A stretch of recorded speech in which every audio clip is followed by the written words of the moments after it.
মুনাফিকদের কোনো দোয়া কবুল হয় না, অর্থাৎ মিথ্যুকের দোয়া কবুল হয় না, ওয়াদা ভঙ্গকারীর দোয়া কবুল হয় না, আমাদের খেয়ানতকারীর দোয়া কবুল হয় না। মুখ থেকে যারা বেফাঁস কথা বলবে তাদের কথা আল্লাহর দরবারে মঞ্জুর হয় না। আমার বন্ধুগণ, একজন মুনাফিক নবীর পিছনে ইক্তেদা করত, তার মৃত্যু হয়ে গেল।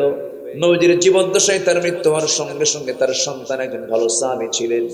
সেই সাহাবী দৌড় মেরে এসে রাসূলের কাছে বলছেন, ইয়া রাসূলুল্লাহ, আমি জানি আমার বাবা খুব জঘন্য মানুষ, আমার বাবা মুনাফিক ছিল, মুনাফিক হয়ে দুনিয়া থেকে বিদায় নিয়েছে, কিন্তু বাবা, আমার তো বাবা হন তিনি।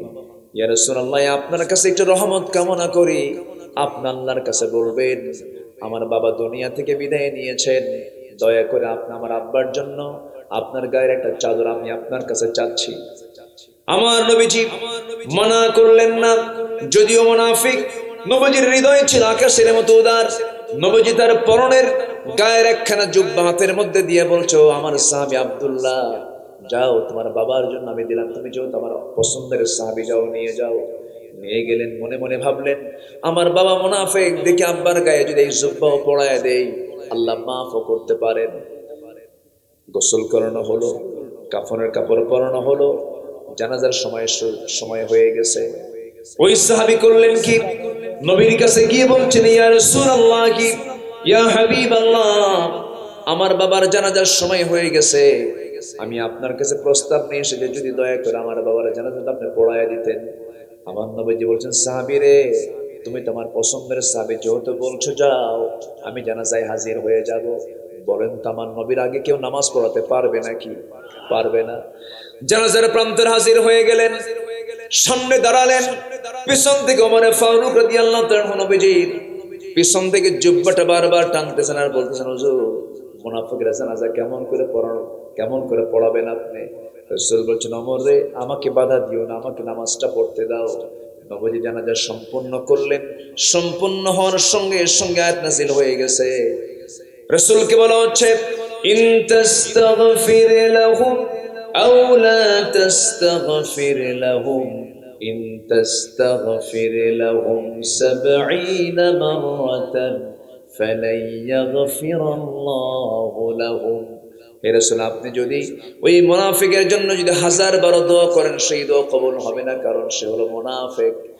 মুনাফিকের পক্ষে যদি বিশ্বনবীও দোয়া করেন, সেই দোয়া যদি কবুল না হয়, সেই মুনাফিকের আচরণ থেকে আল্লাহ তাআলা আমাদের হেফাজত করুন। জোরে বলি আল্লাহুম্মা আমিন।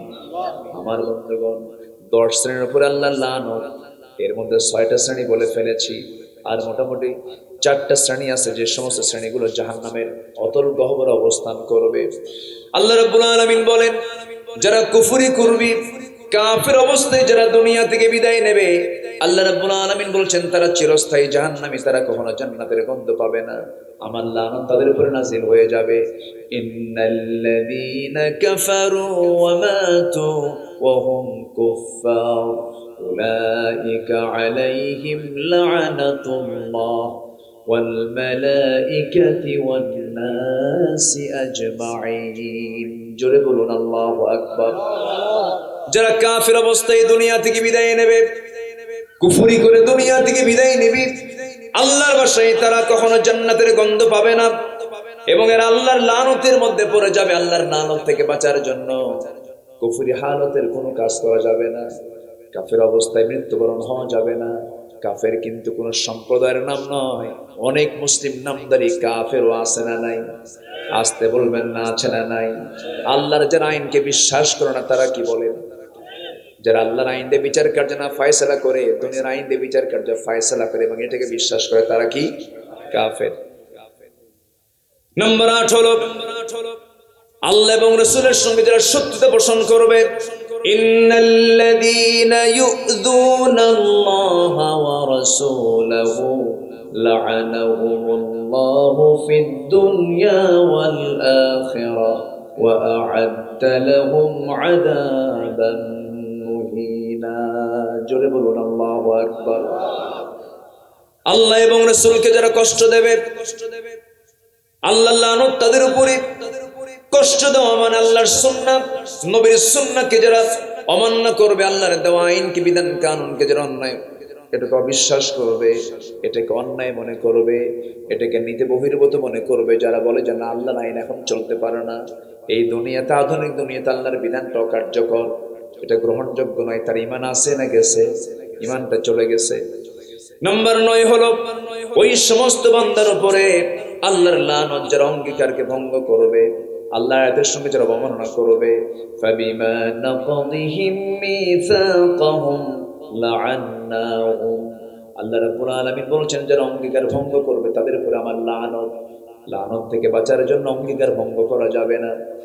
নাম্বার 10 হলো ওই সমস্ত বান্দার উপরে আল্লাহর লানত, আল্লাহর সম্পর্কে যারা মিথ্যা রচনা করবে তাদের উপর আল্লাহর লানত। আল্লাহ রাব্বুল আলামিন বলছেন ওয়ামান আযলামু মিম্মান ইফতারা আলাল্লাহি কাযিবান উলাইকা ইউ'রাদুনা আলা রাব্বিহিম ويقول الأشهاد هؤلاء الذين كذبوا على ربهم ألا لعنة الله على الظالمين জোরে বলুন আল্লাহু আকবার।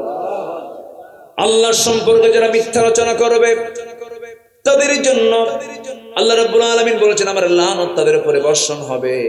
এই সমস্ত অপরাধ থেকে আল্লাহ পাক আমাদেরকে বাঁচার তৌফিক দান করুন। সবাইকে নামাজ পড়ি নাকি? সবার নামাজ আছে তো নাকি? নামাজ কয় ওয়াক্ত? আসতে বলেন, নামাজ কয় ওয়াক্ত? আজকে ঈশার নামাজ সবার হয়েছে নাকি? আওয়াজ কম হয়ে গেছে। সবাইকে ফজর পড়বেন নাকি? আওয়াজ কিন্তু তাও কম মনে হচ্ছে। সবাইকে ঈশার নামাজ পড়বেন, ফজর নামাজ পড়বেন? পড়তে রাজি আছেন? সবাই পড়তে রাজি আছেন? 5 ওয়াক্ত নামাজ পড়তে রাজি আছেন কারা কারা? হাত তুলে দেখা। জোরে বলি ইয়া আল্লাহ। আমাদেরকে 5 ওয়াক্ত সালাত আদায় করার তৌফিক তুমি আল্লাহ দিয়া দাও। জোরে বলি আমিন। আরো জোরে আমিন, আরো জোরে আমিন। সাথে 7টা কাজ করব। কয়টা কাজ? 7টা কাজ। এই 7টা কাজ শিখে আমরা এখান থেকে বিদায় নেব। জোরে বলি ইনশাআল্লাহ। এতক্ষণ শুনলাম আমরা আল্লাহর লানত করে কয় শ্রেণীর উপরে? 10 শ্রেণী। এখন জান্নাত পাবে বান্দা 7টা কাজ করলে। কয়টা কাজ করলে? 7টা কাজ করলে। শুনবেন এই বছর না সামনের বছর? আজকে, এখনই? জোরে বলি ইনশাআল্লাহ। অনেক ভালো মানুষ। অনেক এতক্ষণ শুনলাম আমরা আল্লাহর লানত প্রাপ্ত বান্দা কারা। এখন এক কথাই শুনে যাব কোন 7টি কাজ করলে পরে বান্দা জান্নাতের ওয়ারিস হয়ে যাবে, জান্নাতের অধিকার হয়ে যাবে, তার হাতে জান্নাত চলে আসবে। আল্লাহ রাব্বুল আলামিন সুন্দর করে বলছেন ও বান্দা 7টা কাজ করো।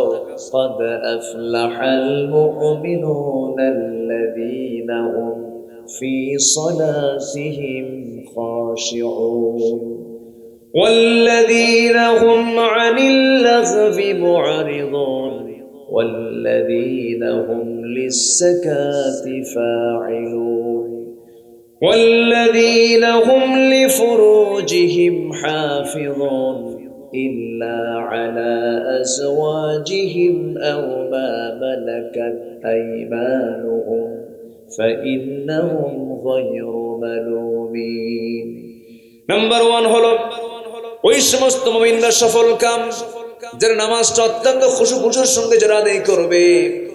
যারা কি করবে? যারা জিহ্বাকে প্রশান্তির মধ্যে রাখবে, বিশ্রামে রাখবে, জিহ্বা দিয়ে বাজে কোনো কথা বলবে না, যারা জিহ্বা দিয়ে কোনো প্রকার খেয়ানতমূলক কোনো কথা বলবে না। নাম্বার 3 ওয়ানিল লাগবি মুআরিদুন আল্লাযীনা হুম লিযাকাতি ফাআইলুন, যারা যাকাত ঠিকমতো আদায় করবে।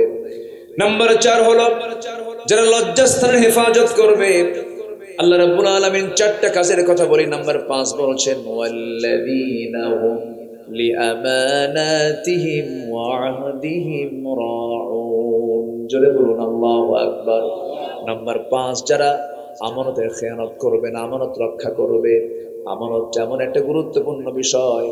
টুপি কোথায় আছে বলেন? মাথায়। টুপি মাথায় না রেখে যদি হাঁটুতে রাখেন ঠিক থাকলো নাকি? ঠিক থাকলো না। যে জিনিস যে জায়গায় রাখা দরকার সেই জায়গায় না রেখে যদি আপনি নড়াচড়া করেন তখন এটা খেয়ানত হয়ে গেছে। আমার বন্ধুগণ, আমানতটা কেমন? ধরুন স্বামী স্ত্রীর কাছে আমানত, স্ত্রীর স্বামীর কাছে আমানত। স্ত্রীর স্বামীর কাছে আমানত কেমন করে? স্ত্রীর সকল সৌন্দর্য দেখার জন্য একমাত্র হক কার? বলেন কার? কিন্তু মেয়েরা সাজে স্বামীর সামনে না মার্কেটে যেতে। ও এলাকা তো আছে এগুলো, ছাড় দেওয়ার কোন সুযোগ ইসলামে।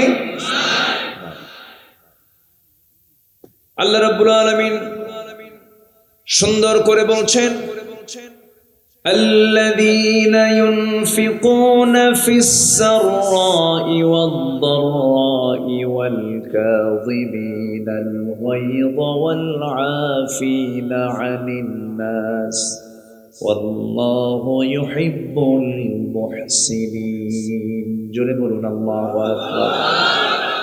যারা গোপনে প্রকাশ্যে আল্লাহর পথে দান করে এবং যারা নিজের ক্রোধকে সংবরণ করে মানুষকে মাফ করে দেয়, ওই সমস্ত বান্দাদেরকে আল্লাহ দারুণ মুহাব্বত করেন, পছন্দ করেন।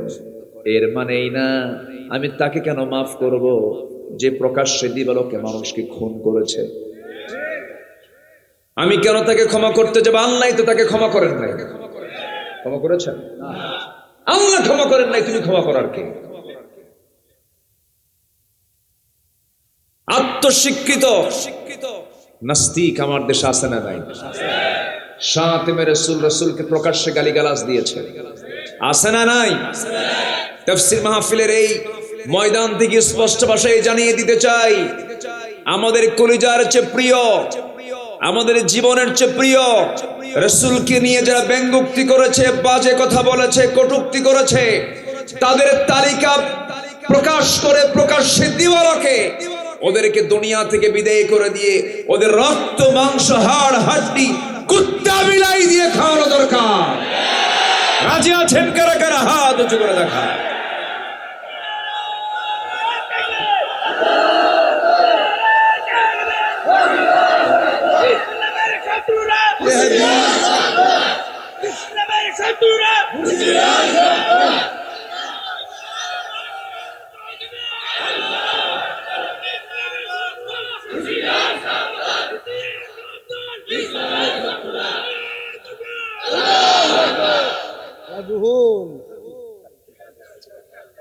এই হুঁশিয়ার সাবধান কই ওরা?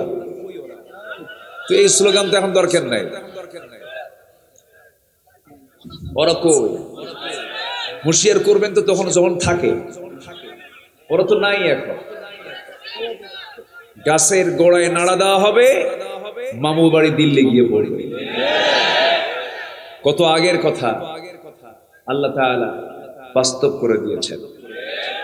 বলি আলহামদুলিল্লাহ। সাউন্ড কেমন যেন লাগতেছে, কি ডিস্টার্ব মনে হচ্ছে? একটু সাউন্ড নাই, কি প্রবলেম হচ্ছে? অসুবিধা আছে? আচ্ছা যাক, বলি আলহামদুলিল্লাহ।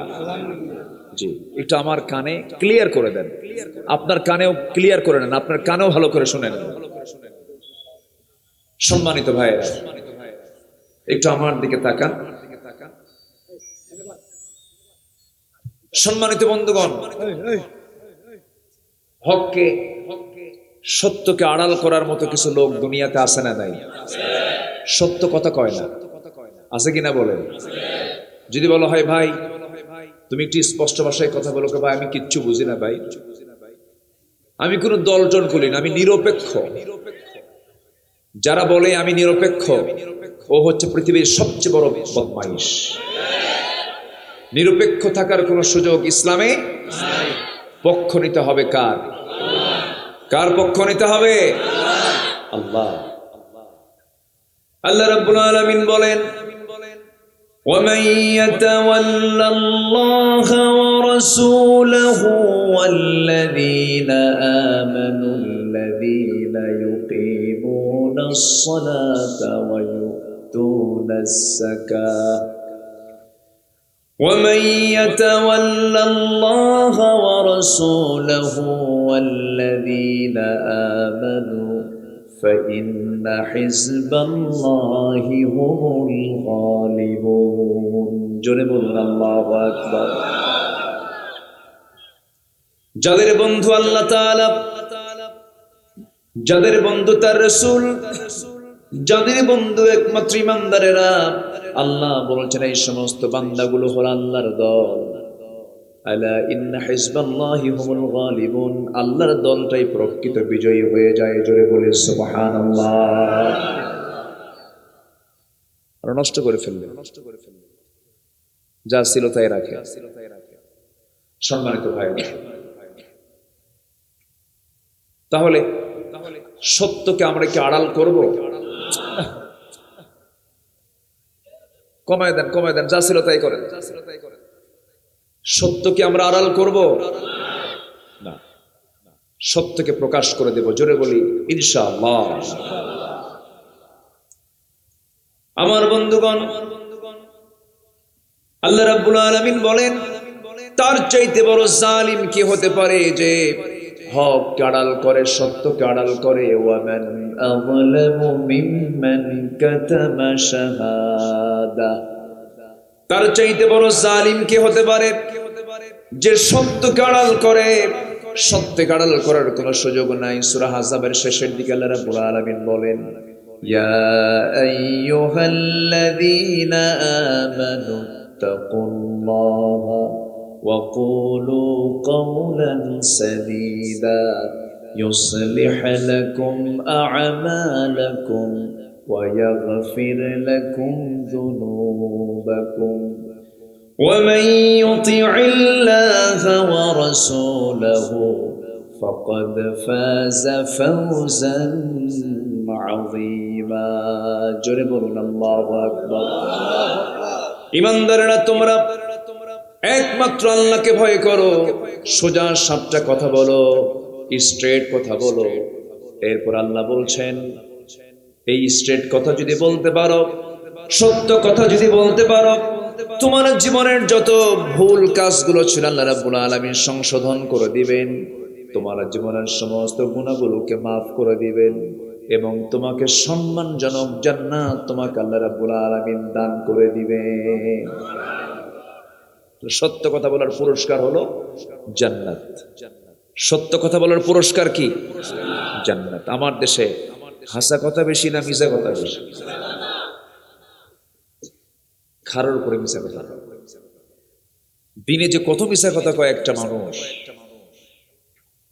দোকানদার নাম দিয়েছে, দোকানের নাম হলো সততা ক্লথ স্টোর। সততা মানে কি? ওখানে কোনো মিছা নাই। ভাই কাপড়ের দাম কত? 300 টাকা গজ, 250 দিলে হয় না ভাই, কেনাই না। 275 টাকা, তাও কেনা না। আছে কি না?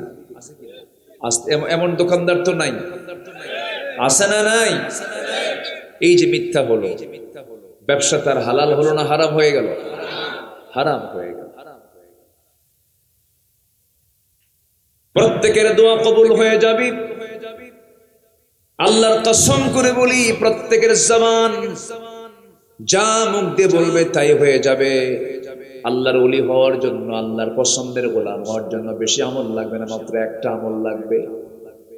কোন ব্যক্তি যদি তার মুখের দোয়া আল্লাহর দরবারে কবুল করে নিতে চায়, শুধু একটা আমল, সেই জন্য তার জিহ্বা দিয়ে কখনো মিথ্যা কথা না বের করে, সে হবে দুনিয়ার সবচাইতে বড় ওলি। জোরে বলেন সুবহানাল্লাহ। মিথ্যার কাছে যাওয়া যাবে না। মিথ্যা মানুষকে জাহান্নামের দিকে নিয়ে যায়, সত্য মানুষকে জান্নাতের দরজায় পৌঁছায় দেয়। মিথ্যার ধারে পাশে আমরা যাব না, সত্যের সঙ্গে থেকে যাব। আল্লাহ রাব্বুল আলামিন বান্দাকে আরেক জায়গায় সুন্দর করে বলছেন, কথা যদি বলতেই হয়, ওয়াকুলু লিন্নাসি হুসনা, মানুষের সঙ্গে সুন্দর ভাষায় কথা বলো, সুন্দর করে কথা বলো। আমার ভাইরা, অনেক কথা আছে, মূল আয়াতের দিকে আস্তে আস্তে করে চলে যাচ্ছি। আল্লাহ রাব্বুল আলামিন কোরআনে কারীমের বিভিন্ন জায়গায়, একাধিক জায়গায় কিছু কিছু ভয়ঙ্কর আমলের কথা তুলে ধরে বলছেন, এই সমস্ত বদ আমলগুলো থাকবে যার, আমি আল্লাহ তার প্রতি লানত নাজিল করব, অভিসম্পাত করব। আল্লাহ যদি কারোর প্রতি অভিসম্পাত নাজিল করেন, তাকে বাঁচানোর কোন উপায় পৃথিবীর কারো আছে নাকি? আসতে বলবেন না আছে নাকি? লানত আল্লাহ দিবেন ওই বান্দার প্রতি যে বান্দার মধ্যে মোটামুটি 10টা বদ অভ্যাস আছে, 10টা অপকর্ম আছে। 10 শ্রেণীর বান্দার উপরে, 10টা শ্রেণীর উপর আল্লাহ রাব্বুল আলামিন লানত নাজিল করেন, অভিসম্পদ নাজিল করেন। এর মধ্যে 1 নাম্বার হলো, ইতিমধ্যে আমি বলে ফেলেছি, সূরা বাকারার 159 নম্বর আয়াতে আল্লাহ রাব্বুল আলামিন বলেন, ইন্নাল্লাযীনা ইয়াকতুমুনা মা আনজালনা মিনাল বায়িনাতি ওয়াল হুদা من بعد ما بيناه للناس في الكتاب أولئك يلعنهم الله ويلعنهم اللاعنون জোরে বলুন আল্লাহু আকবার। সূরাতুল বাকারা আয়াত নম্বর 159 আল্লাহ রাব্বুল আলামিন বলেন, যে সমস্ত বান্দারা আমি যা নাজিল করেছি এই সমস্ত নাজিলকৃত বাইয়ানাত আয়াতগুলোকে যারা অস্বীকার করবে, অর্থাৎ গোপন যারা করবে, আল্লাহ রাব্বুল আলামিন বলছেন এই সমস্ত বান্দার উপরে আমি আল্লাহ আমার লানত। জোরে বলি নাউযুবিল্লাহ, আরো জোরে বলি নাউযুবিল্লাহ। আল্লাহর আয়াতকে গোপন করার মতো লোক আমার দেশে আছে না নাই? আসতে বলবেন না আছে না নাই? আছে। কোরআনে কারীমের শুরুটা হয়েছে বা দিয়া, শেষ হয়েছে সিন দিয়া। বা থেকে শুরু, সিন দিয়া শেষ, সূরা ফাতিহা দিয়ে শুরু, সূরা নাস দিয়ে শেষ। এই বিশাল কোরআনের ভিতর থেকে একটা হরফও যদি কেউ অস্বীকার করে তার ঈমান আছে না গেছে? ঈমান চলে গেছে। কোন আয়াতকে আড়াল করার কোনো সুযোগ নাই। কিন্তু আমার বন্ধুগণ, প্রত্যেকটা আয়াতের জরুরত আমার জন্য আপনার জন্য আছে না নাই? কোন আয়াতকে আল্লাহ রাব্বুল আলামিন অপ্রাসঙ্গিক করে অতিরিক্ত করে নাজিল করেন নাই। যেমন সূরা ফাতিহা যখন আমরা পড়ি নামাজে, এর প্রচলন আছে না নাই বলেন? আছে।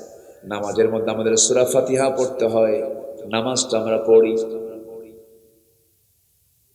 এমন কিছু কিছু আয়াত আছে যে আয়াতগুলো হাজারবার পড়লে পরে এটাকে সমাজে কখনো বাস্তবায়ন করা যাবে না।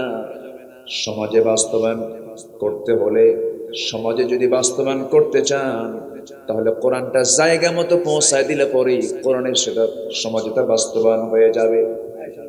হাজার বছর মাহফিল করে,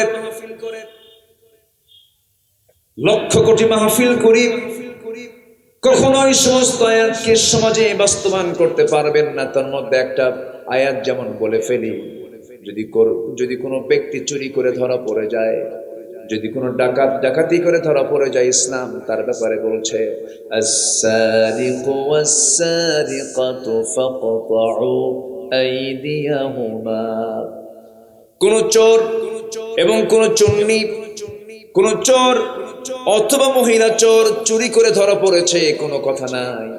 অন্ন, বস্ত্র, শিক্ষা, বাসস্থান, চিকিৎসা সবকিছু থাকার পরও সে চুরি করে ধরা পড়লো, কোনো কথা নেই। তার কি কাটো?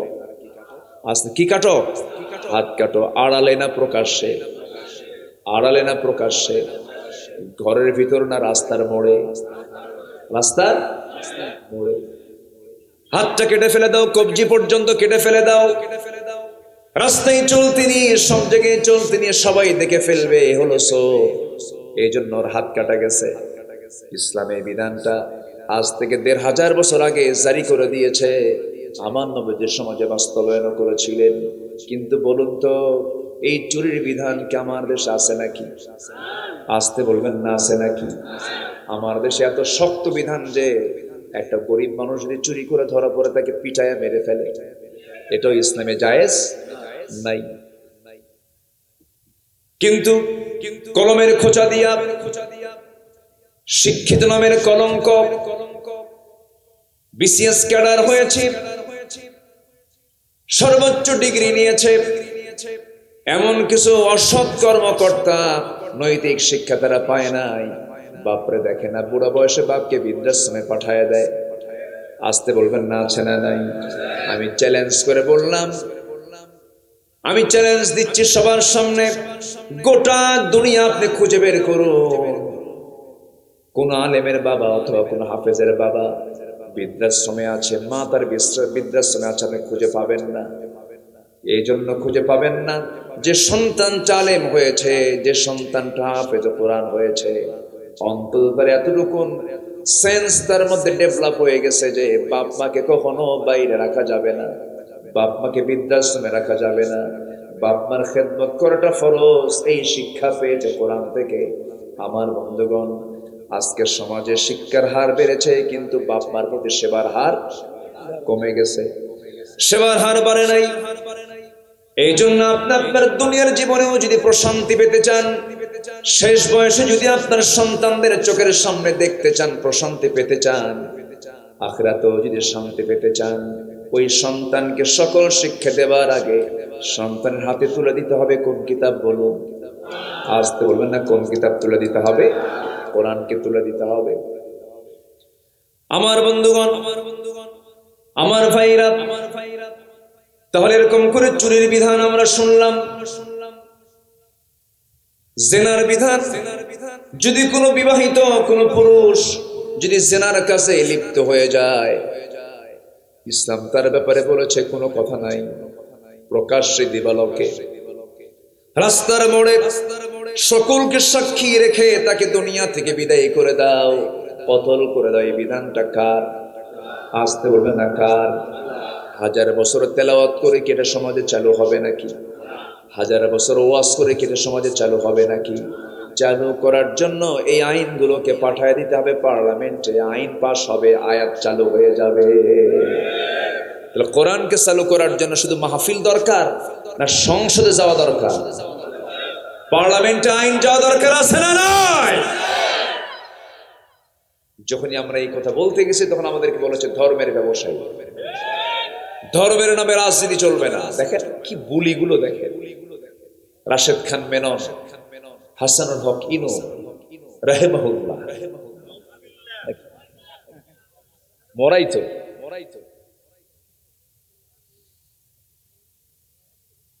হাসানুল হক ইনু, রাশেদ খান মেনন মাত্র 5 অগস্ট আসার মাত্র 7 দিন আগেও না, 7 দিন পার হয়নি, কয়েকটা দিন আগে যখন বলে ফেললো এই দলকে নিষিদ্ধ করা হবে, শোনেন না আপনারা? শোনেন নাই? নিষিদ্ধ করেছে।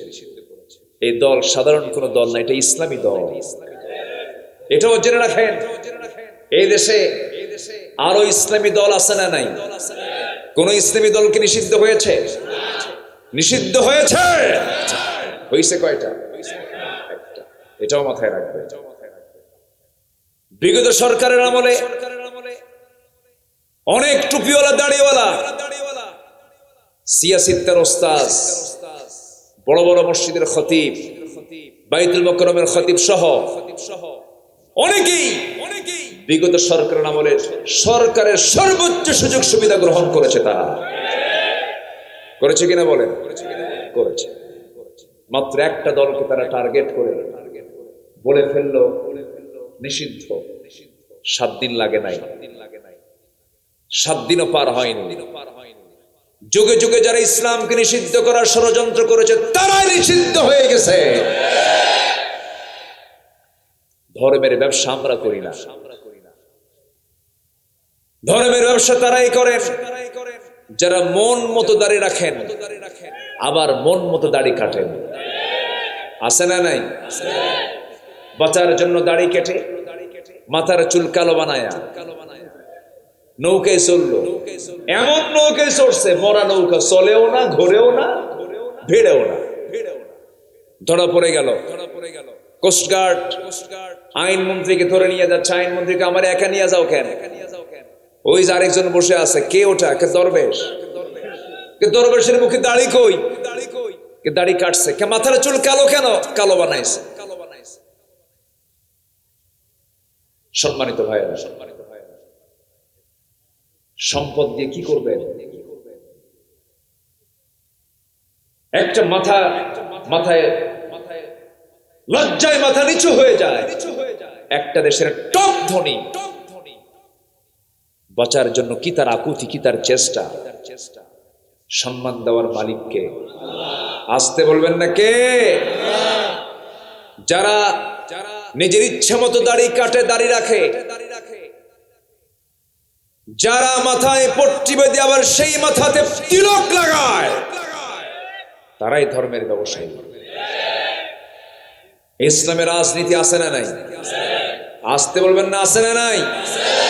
ইসলামের রাজনীতিতে বাবার কাহিনী নাই, স্বামীর কাহিনী নাই। আমার দেশের কিছু লোক আছে বাবা নিয়ে ব্যস্ত, কেউ আছে স্বামী নিয়ে ব্যস্ত। কারো বাবার দেশ, কারো স্বামীর দেশ, মাঝখান দিয়ে আমরা শেষ। সব কিছু বাদ দিয়ে সবাইকে ধরতে হবে আল্লাহর দেওয়া ইসলাম। ইসলামকে বিজয়ী করার দায়িত্ব আল্লাহর, আর কাজ করার দায়িত্ব আমাদের। কাজ করতে রাজি আছেন কারা কারা? হাত উঁচু করে দেখা।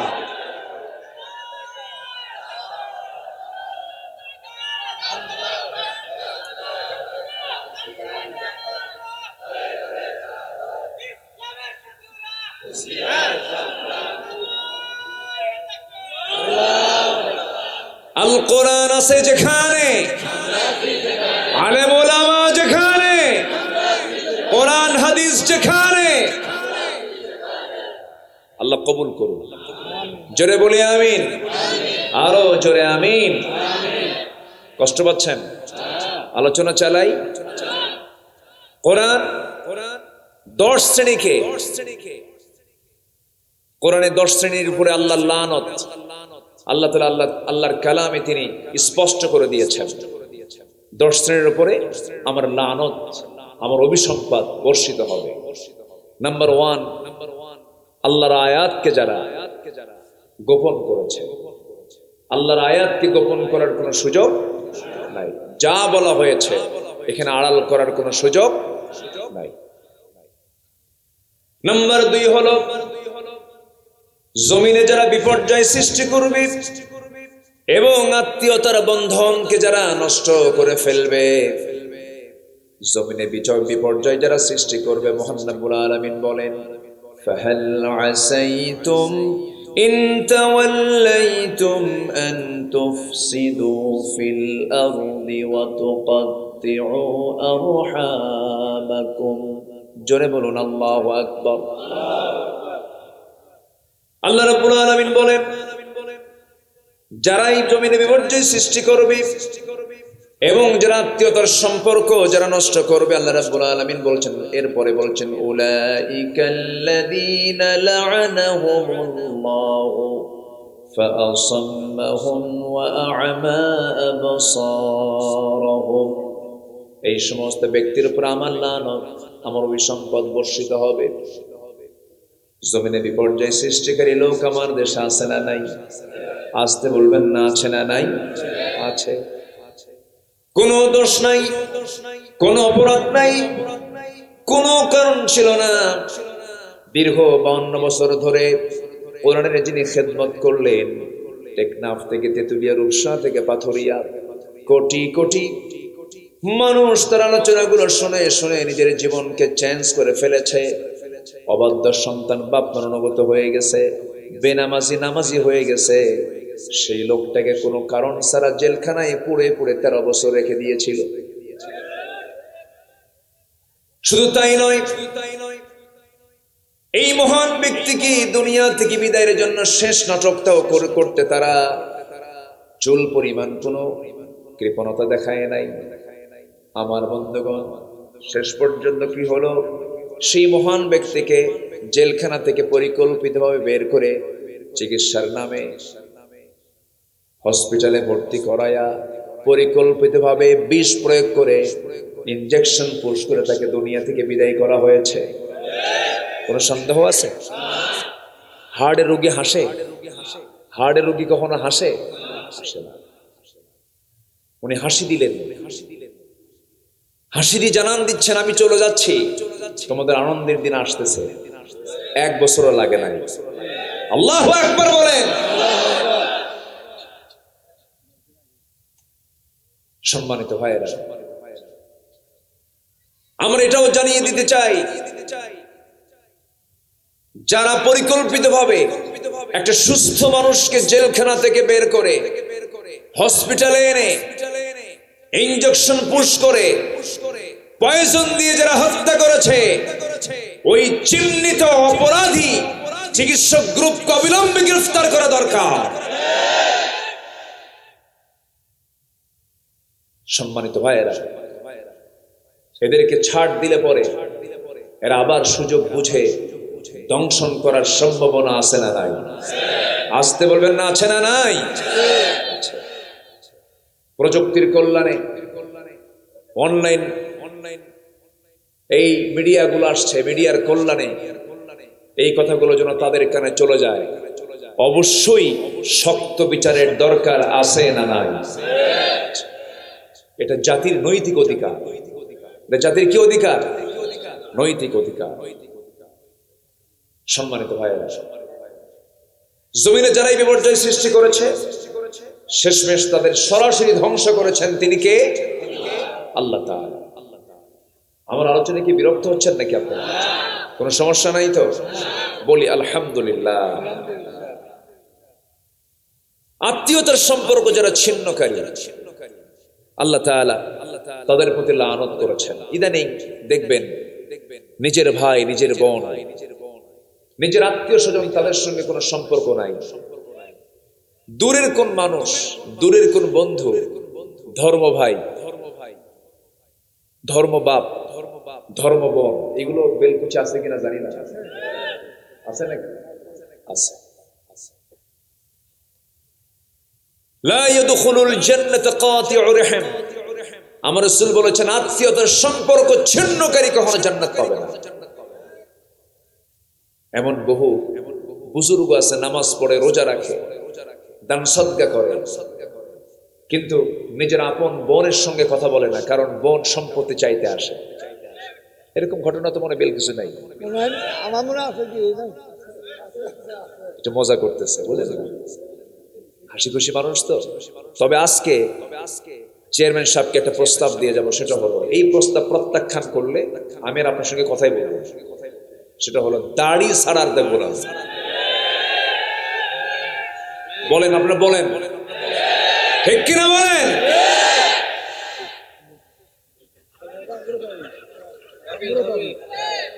কি সবার দাবি কিনা বলেন? পালাবেন কোথায়? কোনো কথা নাই।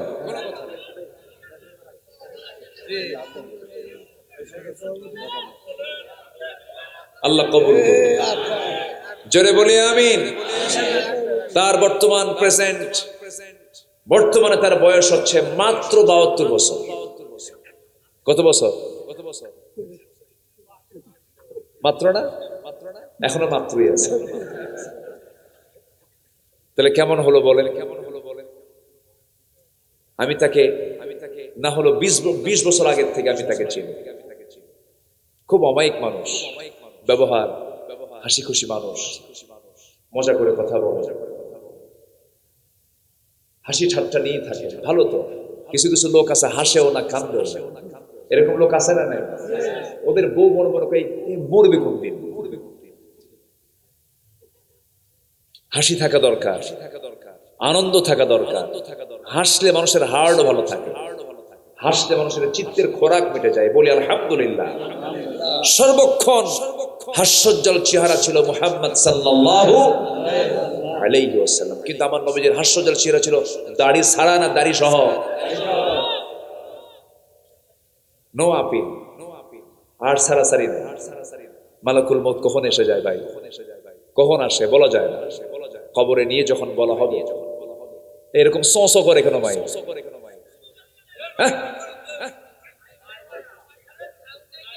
যখন বলা হবে মার রাব্বুক ওয়া মা দীনুক, তোমার রবকে, তোমার দ্বীন কি? ওয়া মান হাদার রাজুল, এই লোকটাকে। এই লোকটা মানে কি? দাড়ি ছাড়া না দাড়িওয়ালা? মুহাম্মদ সাল্লাল্লাহু। তখন ওই বান্দা বলবে, আহারে, আমি তো রাসূলুল্লাহর এই সুন্নতকে লালন করেছি। রাসূল দাড়িওয়ালা, আমিও দাড়িওয়ালা, মিলে গেছে কিনা বলেন? মিলে গেছে। হ্যাঁ, ও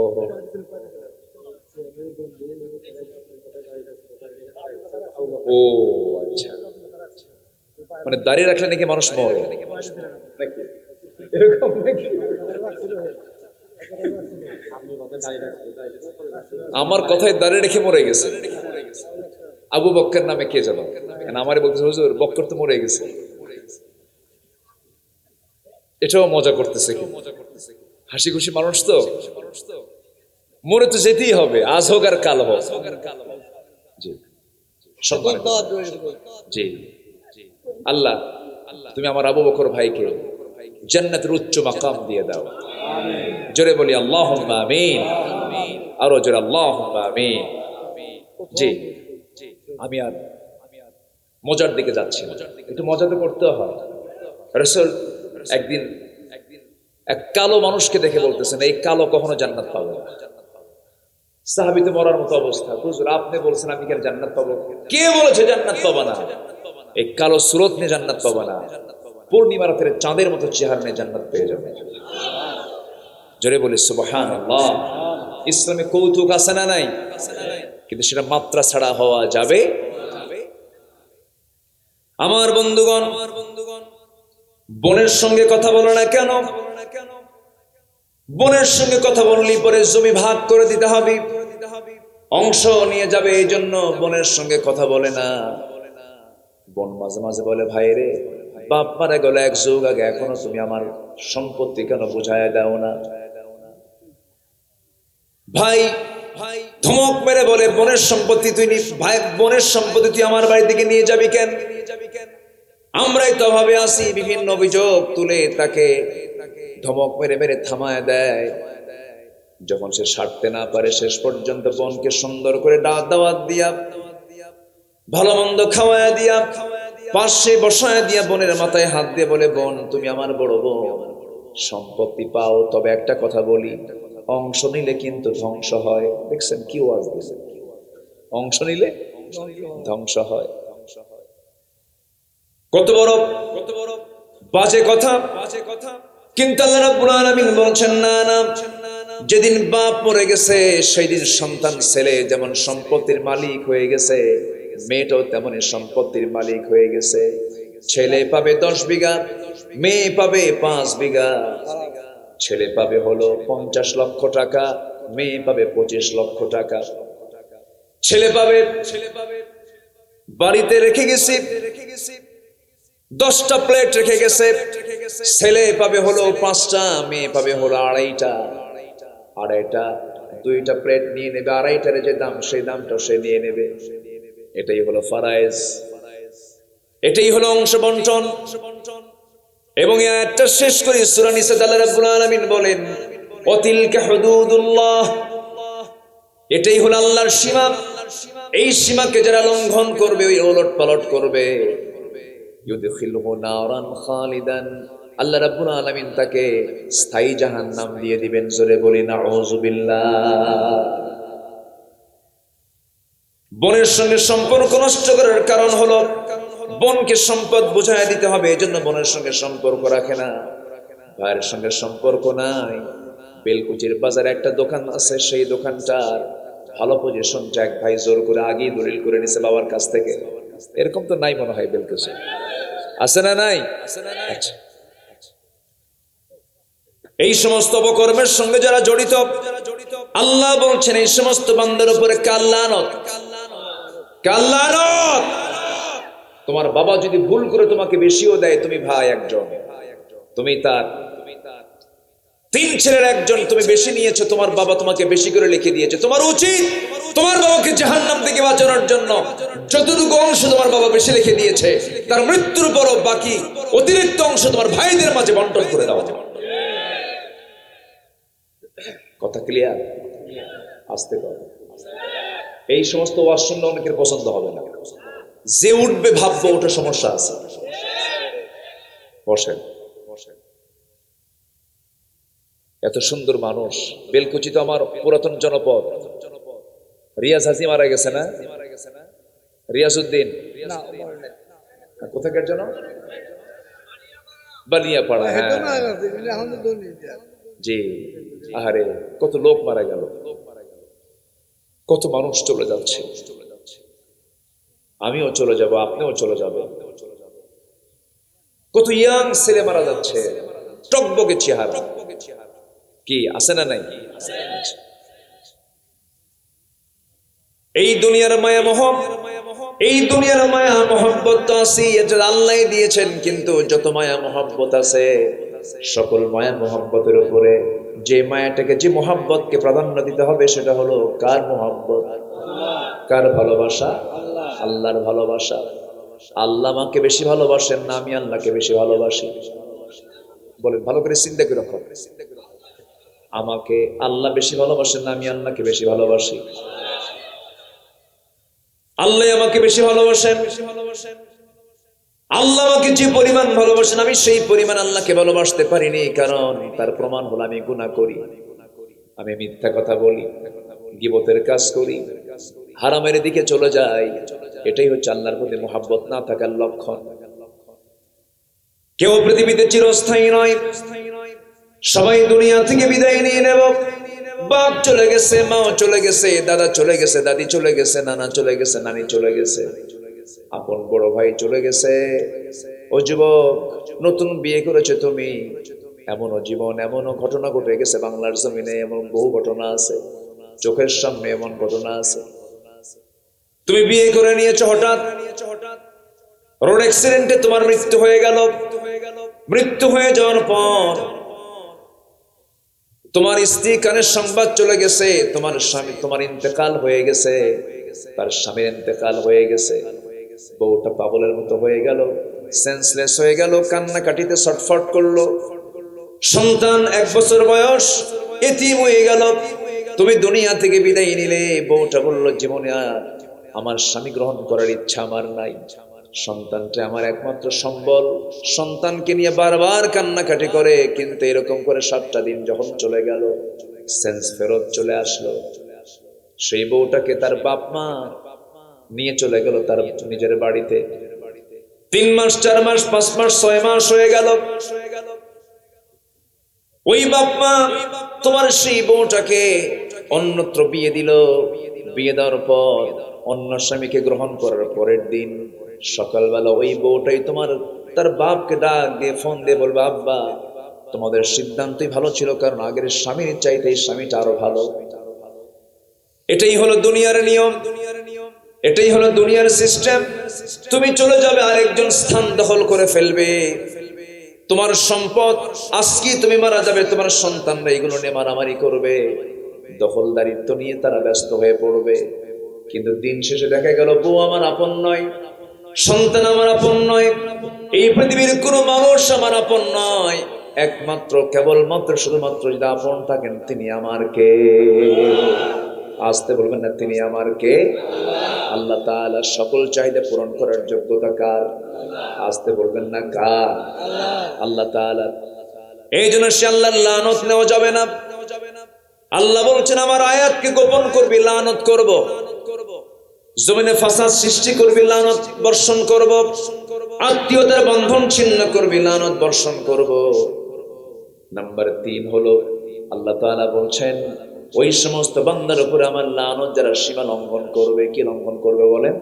সীমা লঙ্ঘন করবে। আল্লাহ রাব্বুল আলামিন একটা আয়াতে সুন্দর করে বলছেন, বনি ইসরাঈলের ব্যাপারে বলছেন, সূরা মায়েদার 78 নম্বর আয়াত, লুইনাল্লাযীনা কাফারু মিন বনি ইসরাঈল আলা লিসানি দাউদ ওয়া ঈসা ইবনে মারইয়াম যালিকা বিমা আসাউ ওয়া কানু ইয়াতাদুন।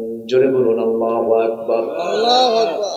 যারা এই দুনিয়াতে সীমা লঙ্ঘন করেছে, আল্লাহর লানত তাদের উপরে পড়ে গেছে। বনি ইসরাঈলের উপরে আল্লাহর লানত পড়েছে। কত লানত আল্লাহ পাক তাদের উপরে দিয়েছেন, কেন? সীমা লঙ্ঘন তারা করেছে।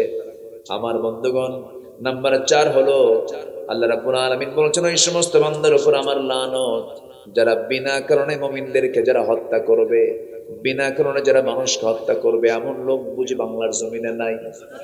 আসতে বলবেন না, আছে না নাই? আমি কি দোয়া করে দেব? ওই যে মাঝখান থেকে একজন উঠলো, ওসো একটু বসো, অনেক রাত হয়ে যাচ্ছে, মনে হয় দোয়া করে দেবো নাকি? হ্যাঁ, আলোচনা চালাই। তাহলে আমাকে এরকম করে বলতে হয় কেন? এই এই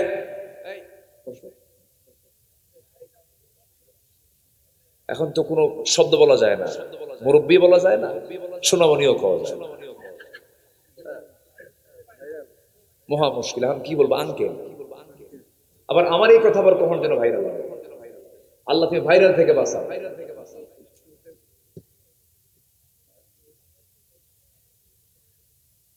সেদিন মোশতাক ভাইয়ের সঙ্গে দেখা ঢাকায় একটা প্রোগ্রামে, বললাম ভাই কি যে একটা ভাইরাল করলেন আপনি। ভাই আমি তো এটা মনেই ছিল না আমার। এক মুরব্বী উঠতেছে, বললাম মুরব্বী ওহো ওহো কি ওহো এরকম হবে আমি জানি। বলে না যে বসেন, উনি এই নিয়তে বলেননি তো, কিন্তু জাতি আবার এটা নিয়ে লাগাই দিচ্ছে আরেকটার সাথে। তবে হ্যাঁ, এই মাহফিলের এই প্ল্যাটফর্ম কিন্তু হাসার জায়গা নয়। আসতে বলবেন না, জোরে বলুন ঠিক কিনা। এই প্ল্যাটফর্ম হলো কাদার জায়গা। কিসের জায়গা বলেন? কাদার জায়গা। বিগত এই 16 বছরও কিছু কিছু আলোচক বেফাস কথা বলেছে এই মঞ্চে দাঁড়িয়ে। এদেরকেও নিয়ন্ত্রণ করার দরকার আছে না নাই? একটা আছে জিকির করতে করতে পায়জামা থাকে না, ব্রাহ্মণবাড়িয়া তার বাড়ি। সম্মানিত ভাইয়েরা, অনেক বাজে বাজে কথা বলেছে আলেমদের বিরুদ্ধে, আমার বিরুদ্ধে সে মন্তব্য করেছে। আল্লামা সৈয়দ কামাল উদ্দিন আব্দুল্লাহ জাফরের মতো আলেমের বিরুদ্ধে সে কথা বলেছে, অনেক বাজে উক্তি করেছে। এবং সন্ত্রাসী টপ টেরররা তার খুব ভক্ত। নারায়ণগঞ্জে একজন আছে, তো তার বক্তৃতা শুনে বলে, হুজুর আমি আপনার জিকিরের খুব ভক্ত, আপনি জিকির করতেই থাকবেন, আমি শুনতে শুনতে চলে যাব বাড়ির দিকে। উনি এখন চলে যেতে যেতে এখন চলে গেছেন আমেরিকায়। জিকির শুনতে থাকো। সম্মানিত ভাইয়েরা, নোংরা যেখানেই থাকবে সেটাকে আমরা পরিষ্কার করে ফেলবো, ঠিক কিনা? নোংরা কোনো পরিবেশ আমরা থাকতে দেব না। 5 আগস্টের পরে যারা চাঁদাবাজি সন্ত্রাসের সঙ্গে যুক্ত আছেন, সাবধান করে দিচ্ছে, জনগণ সচেতন হয়ে গেছে, হাত পা গুঁড়ো করে দেবে, কিন্তু সতর্ক থাকতে হবে। আজকের যুবকরা কিন্তু আর বোকা নাই। আপনারা ভাববেন না এই ছাত্রগুলো কিন্তু আর অচেতন নাই, এরা বোঝে, এদের পালস বুঝতে হবে। কম কথা নয়, সেন্টার হলো দিল্লি। দিল্লি নিয়ন্ত্রিত রাষ্ট্রকে তারা নড়িয়ে দিয়ে বাতিলকে উৎখাত করেছে ছাত্ররা। এটা কম কথা না, এটা বিশাল ব্যাপার। এই অর্জনকে ম্লান করে দেওয়া যাবে না। কিছু আতিপাতি দুষ্ট, যাদের কোনো নির্দিষ্ট দল নাই, পরগাছা আছে না নাই? পরগাছা কিছু আছে না নাই? সন্ত্রাসীদের নির্দিষ্ট কোনো দল থাকতে পারে না। সাবধান থাকবে, ভাবতে হবে আমি একজন, আমি একটা বাংলাদেশ। আমি যদি ঘুরে দাঁড়াই, দেশ ঘুরে দাঁড়াবে, এই চিন্তা মাথায় নিয়ে চলতে হবে। যুবকরা কান সজাগ রাখবা, কে কোথায় কি করে। যে নেতা তোমার হাতে মদের বোতল তুলে দেবে, যে নেতা তোমার হাতে অস্ত্র তুলে দেবে, যে নেতা তোমার চরিত্র ধ্বংস করার জন্য নারী তুলে দেবে, জেনার জন্য উস্কায় দেবে, সেই নেতৃত্বের মুখে জুতা মারো, থুতু মারো, ঠিক কিনা? ওই নেতা আমরা মানি, ওই নেতা আমরা মানি। যুবকরা রাগ করতেছো নাকি? চরিত্র সুন্দর রাখবা। চরিত্র তোমার সুন্দর থাকলে মজা পাবা, শান্তি পাবা। নোংরামি করবা, শান্তি পাবা না। বিবাহ পূর্ব কোনো প্রেম হয় না, বিবাহ পূর্ব জেনা হয়। অনেকদিন আগে এক যুবক বলে, হুজুর আমাদের তো লাভ ম্যারেজ, মনে মনে করি লুচ্চা ম্যারেজ। লাভ ম্যারেজ বলতে কোনো শুদ্ধ পবিত্র কোনদিন পরিভাষা হতে পারে? বিবাহ পূর্ব লাভ হয় না, বিয়ের পরে লাভ হয়। বিয়ের পরে লাভ হয়। যারা বিয়ের আগে লাভ করে, বিয়ের পরে আর লাভ হয় না, খালি লস, খালি কিলে কিলি। এগুলো করা যাবে না। কি কষ্ট পাচ্ছ মনে হয় তোমরা? কিছু কিছু ছেলে আছে দেখবেন গার্লস স্কুলের সামনে যায় আর ইতিমের মতো বসে থাকে, দেখছেন? তাও ঠিক, এগুলো করা যাবে না। আল্লাহ তুমি যুবকদেরকে ফিতনা থেকে বাঁচাও। জোরে বলি আল্লাহুম্মা আমিন। বিয়ের সময় হয়ে যাবে কোনো কথা নেই, বাপরে লজ্জা ঢেকে, এটা লজ্জা নয়, প্রকাশ্যে বলে ফেলবা, লজ্জা নিয়ে বলবা আব্বা নামাজ পড়ি, ওযু করে নামাজে যাই, পবিত্র থাকার চেষ্টা করি, বয়স হয়ে গেছে, যৌবন চলে আসছে, আব্বা বিয়ে করা, বলে ফেলবা। এরপরও যদি কোনো বাবার যদি হুঁশ না হয়, এটা বেহায়া বাপ আছে। তো কিছু বাপও আছে দুষ্ট, কিসের বিয়ারে তোর, এক পায়ে আগে দাঁড়া, ও কি দুই পায়ে দাঁড়ায় আছে না? ও তো এক পায়ে দাঁড়ায় নাই, ও তো দুই পায়ে দাঁড়ায় আছে। কিছু প্রবাসী আছে, আমি প্রবাসীদেরকে গালমন্দ করছি না, জান তারা দেশের জন্য অনেক কাজ করছে, ভালো, কিন্তু বিয়ে করার সময় পান না কেন? অনেক শিক্ষিত ছেলে আছে, বিয়ে করতে করতে সময় লেগে যায়, কি করে খাওয়াবো বউকে? বউ তো হাতি। 50 বছরে বিয়ে করে, কত বছরে? তখন কি দাঁত শক্ত হয় না, দাঁত নড়বড়া হয়? 50 বছর বিয়ে করলো, 60 বছরে বাচ্চা হলো, সেই বাচ্চা নিয়ে যখন রাস্তায় হাঁটে, তখন ওই বাচ্চাকে লক্ষ্য করে সব লোকজন বলে, এই ছেলে এটা তোমার দাদা না নানা? বাপ হয়ে গেছে কি দাদা নানা? সময় মতো সবকিছু করতে হবে। সময় মতো বিয়ে করেছেন 25 বছর বয়সে মুহাম্মদ সাল্লাল্লাহু আলাইহি ওয়াসাল্লাম। মডেল দেখার জন্য কোথাও যেতে হবে না। মডেল আমাদের কয়জন? মুহাম্মদ সাল্লাল্লাহু আলাইহি ওয়াসাল্লাম। তাহলে যে নেতা তোমাকে চরিত্রহীন বানাবে, সে নেতার নেতৃত্ব মানা যাবে না। বিনা কারণে যারা হত্যা করবে, মুমিনদেরকে হত্যা করবে, এটা হচ্ছে আল্লাহর লানত। কার লানত? এটা আল্লাহর লানত পাওয়ার মতো অপরাধ। আল্লাহ রাব্বুল আলামিন বলেন, وَمَن يَقْتُلْ مُؤْمِنًا مُتَعَمِّدًا فَجَزَاؤُهُ جَهَنَّمُ خَالِدًا فِيهَا وَغَضِبَ اللَّهُ عَلَيْهِ وَلَعَنَهُ وَعَدَّ لَهُ عَذَابًا عَظِيمًا। জোরে বলুন আল্লাহু আকবার। আল্লাহু আকবার। ইচ্ছা করে যারা কোনো মানুষকে হত্যা করবে, আল্লাহ লানত তাদের উপরে পড়বে। আল্লাহ তাআলা এই আয়াতে বলেছেন, যে ব্যক্তি কোনো বান্দাকে ইচ্ছা করে হত্যা করবে, ফাকাতালান নাসা জামিআ, সে যেন গোটা পৃথিবীর মানুষকে হত্যা করলো। এক মানুষকে মারার জন্য, এক মানুষ মারা মানে গোটা পৃথিবীর মানুষকে মেরে ফেলা। এটা কার কথা? আসতে বলবেন না, কার কথা? আল্লাহর কথা। 5 আগস্ট পর্যন্ত যত মানুষ, যত ছাত্রদেরকে মেরেছে, লাশকে গুম করার জন্য পুরা ভ্যান সহ আগুনে পোড়ায় দিয়েছে। এই যে জুলুমগুলো চলেছে, অত্যাচারগুলো চলেছে, তাজা রক্ত, মাত্র কয়েক মাস হয়েছে, জীবনগুলো তারা দিয়ে দিয়েছে, হাসি মুখে তারা জীবনকে উৎসর্গ করে দিয়েছে। তাদের একটাই লক্ষ্য ছিল, জাতি জুলুম থেকে মুক্তি পেয়ে যাক। তারা বলেছিল 2021 সাল 2021 ভিশন, আবার এখান থেকে ঠেলে নিয়ে গেছে 2041 সাল। আল্লাহকে থাম 41 দেখায় দিচ্ছি। ফেরাউন পৃথিবীতে বেঁচে ছিল হলো 1600 বছর। কত বছর? আরে এরা ছিল 16 বছর। সংখ্যা যে মিলল কেমনে বুঝলাম না, সংখ্যা মিলে গেছে। ওটা ছিল বিগ ফেরাউন, এটা হলো মিনি ফেরাউন। আয়না ঘর বানিয়েছিল, আমি নিজে আয়না ঘরে গিয়েছিলাম। আয়না ঘরের কয়েদি ব্যারিস্টার আরমানের সঙ্গে দেখা করেছি। এদেশের সেনাবাহিনীর ইতিহাসে সর্বোচ্চ নম্বর পাওয়া একজন ভদ্র অফিসার, ব্রিগেডিয়ার জেনারেল আব্দুল্লাহিল আমান আজমি, তার সঙ্গে কথা বলেছি। দীর্ঘ 8টা বছর তারা বলেছেন, সূর্যের চেহারা কেমন আমরা দেখতে পাইনি। কত বছর? 8 বছর। এই জন্য দেশ স্বাধীন হয়েছিল নাকি? এই জন্য দেশ স্বাধীন হয়েছিল। কত প্রাণ তো হিসাবই নাই, কোন প্রাণের কোনো খোঁজই নাই, কিছু মানুষের কোনো খোঁজই নাই। কেন এরকম হবে?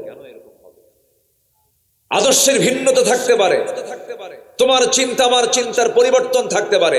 এর মানে কি হত্যা করা, এর মানে কি গুম করা, এর মানে কি তাকে খুন করে দুনিয়া থেকে নিশ্চিহ্ন করে দাও? এটা মানবতার কাজ নয়, এটা শয়তানকে হার মানিয়ে দিয়েছে। সম্মানিত ভাইরা, এরকম আচরণ যারা করবে গজব পড়বে কার? গজব পড়বে কার? এটা আমার কথা না, আল্লাহর কথা, আল্লাহর কথা। নাম্বার 6, 10 শ্রেণীর উপরে আল্লাহ লানত। কয় শ্রেণীর উপরে? আমি 5টা বলে ফেলেছি, আরো আছে কয়টা? 5টা। কষ্ট হচ্ছে কি আপনাদের? এই লানত প্রাপ্ত বান্দাগুলো যারা, এই বদগুণ থেকে, এই দুশ্চরিত্র থেকে আল্লাহ যদি আমাদেরকে দূরে রাখেন, আমরা আল্লাহর রহমত প্রাপ্ত বান্দা হয়ে যাব। জোরে বলি ইনশাআল্লাহ। আত্মীয়তার বন্ধন ছিন্ন করব, আস্তে করে ছিন্ন করব, কারো প্রতি জুলুম করব, সীমা লঙ্ঘন করব। নাম্বার 6 হলো মুনাফিক এবং কাফিরদের উপর আল্লাহর লানত। আল্লাহ রাব্বুল আলামিন বলেন, ওয়া'দাল্লাহুল মুনাফিকিনা ওয়াল মুনাফিকাতি ওয়াল কুফফারা নারা জাহান্নাম খালিদিনা ফিহা হিয়া হাসবুহুম ওয়া লা'নাহুমুল্লাহ ওয়া লাহুম আযাবুন মুকিম। জোরে বলুন আল্লাহু আকবার। আল্লাহ তাআলা নিজে ওয়াদা করেছেন। আল্লাহ ওয়াদা করলে কি সেই ওয়াদা ভঙ্গ হবে?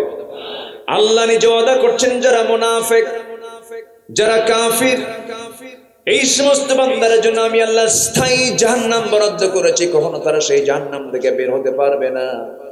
সেই মুনাফিক বুঝি আমার দেশে নাই? আছে? বিলকুচিতে নাই। মুনাফিক কাকে বলে? মুনাফিকের পরিচয় কি? একটু পরিভাষা যদি আমরা শুনতে চাই, একটা হাদিসকে সামনে রেখে যদি বলি, মুনাফিককে চিনতে বেশি আমল লাগে না। যদি কারো মধ্যে যদি 4টা বদ আমল চলে আসে, সে হলো মুনাফিক। কয়টা বদ আমল বলেন? যখন সে কথা বলতে নেই, ইদা হাদাসা কাযাবা, যখন সে কথা বলে মিথ্যা বলে। ওয়া ইদা ওয়া'দা আখলাফা, যখন সে ওয়াদা করে ওয়াদা ভঙ্গ করে ফেলে। ওয়া ইদা তুবিনা খান, যখন আমানত রাখলে আমানতটা খেয়ানত করে। আর যখন কারোর সঙ্গে তর্ক বিতর্ক করে, খুব জঘন্য ভাষায় গালিগালাজ করে।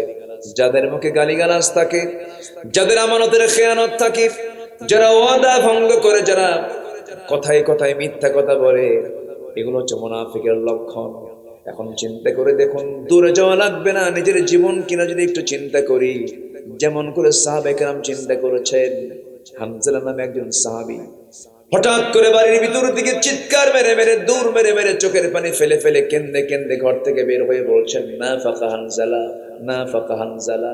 সঙ্গে সঙ্গে সাইয়েদনা আবু বকর বলছেন, আরে হানজালা, কি হয়েছে তোমার, তুমি কান্দো কেন? তিনি বলছেন, হানজালা মুনাফিক হয়ে গেছে, হানজালা মুনাফিক হয়ে গেছে। কেন, কি জন্য বলছে তুমি? তুমি তো ভালো মানুষ।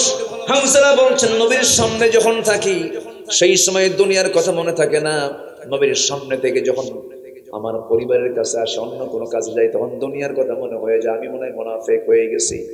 সাইয়েদনা আবু বকর বলছেন, ওরে হামজালা, তোমার চিন্তায় তো আমার চিন্তা মিল হয়ে গেল, আমি বুঝি মুনাফিক হয়ে গেছি।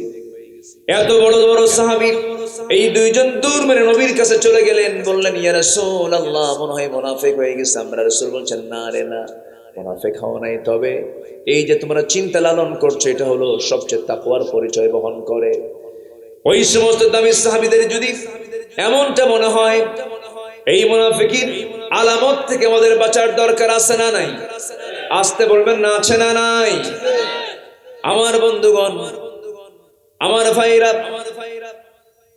মুনাফিকের আলামত থেকে বাঁচার চেষ্টা করতে হবে। সাইয়েদনা ওমর ফারুক রাদিয়াল্লাহু তাআলা আনহু, ইসলামের 2 নম্বর খলিফা, ডুকরে ডুকরে ডুকরে ডুকরে কাঁদতেন, চোখের পানি ফেলে ফেলে কাঁদতেন। একদিন সোজা চলে গেছেন এক সাহাবীর কাছে, যে সাহাবীর কাছে নবীজির একটা তালিকা ছিল। নবীজি তার কাছে মুনাফিকের তালিকা রেখে দিয়ে বলেছেন, হুযায়ফা, এই তালিকা তোমার কাছে থাকলো, এরাই হলো মুনাফিক। সেই তালিকা আর কারো কাছে ছিল না। সাইয়েদনা ওমর ফারুক মাঝে মাঝে সেই সাহাবীর কাছে এসে বলতেন, ও আমার ভাই, দেখো তো তোমার কাছে নবীর দেওয়া যে মুনাফিকের তালিকা আছে, সেই তালিকার মধ্যে ওমরের নামটা কয় নাম্বার আছে দেখো তো, আমার নামটা আছে নাকি? চিন্তা করে দেখেন, দুনিয়াতে বেহেশতের সংবাদ পাইছেন এমন সাহাবীরাও যদি এমন আশঙ্কা করেন, টেনশন সবার মধ্যে আছে না নাই? আল্লাহ তুমি মুনাফিকের সমস্ত বদগুণ থেকে আমাদেরকে হেফাজত করো, জোরে বলি আল্লাহুম্মা আমিন। কারণ মুনাফিক যদি আল্লাহর দরবারে মুনাফিক চিহ্নিত হয়ে যায়, ওই বান্দা কখনো জান্নাতের গন্ধ পাবে না। কারণ মুনাফিকদের আল্লাহ পাক খুব ঘৃণা করেছেন। তিনি বলেছেন, ইন্নাল মুনাফিকিনা ফিদ দারকিল আসফালি মিনান নার ওয়া লা তাজিদ লাহুম নাসীরা। জোরে বলুন আল্লাহু আকবার।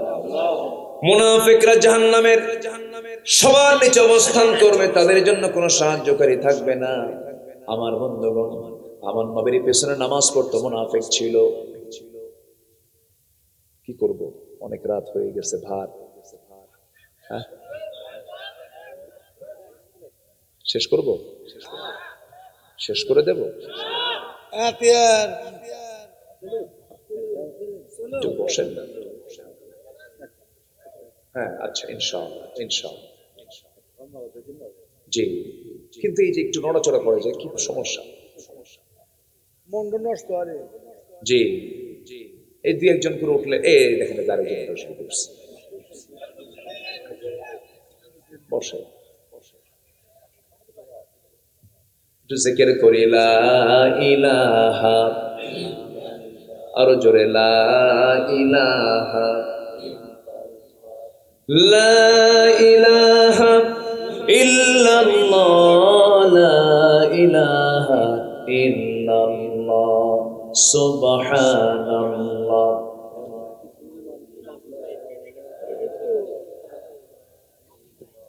আরো জোরে লা ইলাহা,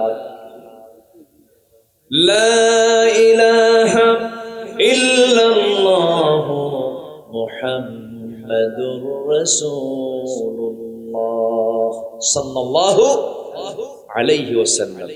আমার নবীজিকে দেখতো, আমার নবীর সঙ্গে চলতো, আমার নবীর সঙ্গে খেত, আমার নবীর পেছনে ইক্তেদা করত, এমন মুনাফিকও ছিল কি ছিল না? নবীর পিছনে রাসূলকে দেখে যদি মুনাফিক থাকে, এই সমাজে মুনাফিক আছে না নাই? মুনাফিকদের কোনো দোয়া কবুল হয় না, অর্থাৎ মিথ্যুকের দোয়া কবুল হয় না, ওয়াদা ভঙ্গকারীর দোয়া কবুল হয় না, আমাদের খেয়ানতকারীর দোয়া কবুল হয় না। মুখ থেকে যারা বেফাঁস কথা বলবে, তাদের কথা আল্লাহর দরবারে মঞ্জুর হয় না। আমার বন্ধুগণ, একজন মুনাফিক নবীর পিছনে ইক্তেদা করত, তার মৃত্যু হয়ে গেল। নবীর জীবদ্দশায় তার মৃত্যু হওয়ার সঙ্গে সঙ্গে তার সন্তান একজন ভালো সাহাবী ছিলেন। সেই সাহাবী দৌড় মেরে এসে রাসূলের কাছে বলছেন, ইয়া রাসূলুল্লাহ, আমি জানি আমার বাবা খুব জঘন্য মানুষ, আমার বাবা মুনাফিক ছিল, মুনাফিক হয়ে দুনিয়া থেকে বিদায় নিয়েছে, কিন্তু বাবা, আমার তো বাবা হন তিনি। ইয়া রাসূলুল্লাহ, আপনার কাছে একটু রহমত কামনা করি, আপনি আল্লাহর কাছে বলবেন আমার বাবা দুনিয়া থেকে বিদায় নিয়েছেন, দয়া করে আপনি আমার আব্বার জন্য আপনার গায়ের একটা চাদর আমি আপনার কাছে চাচ্ছি। আমার নবীজি মানা করলেন না, যদিও মুনাফিক, নবীজির হৃদয় ছিল আকাশের মতো উদার।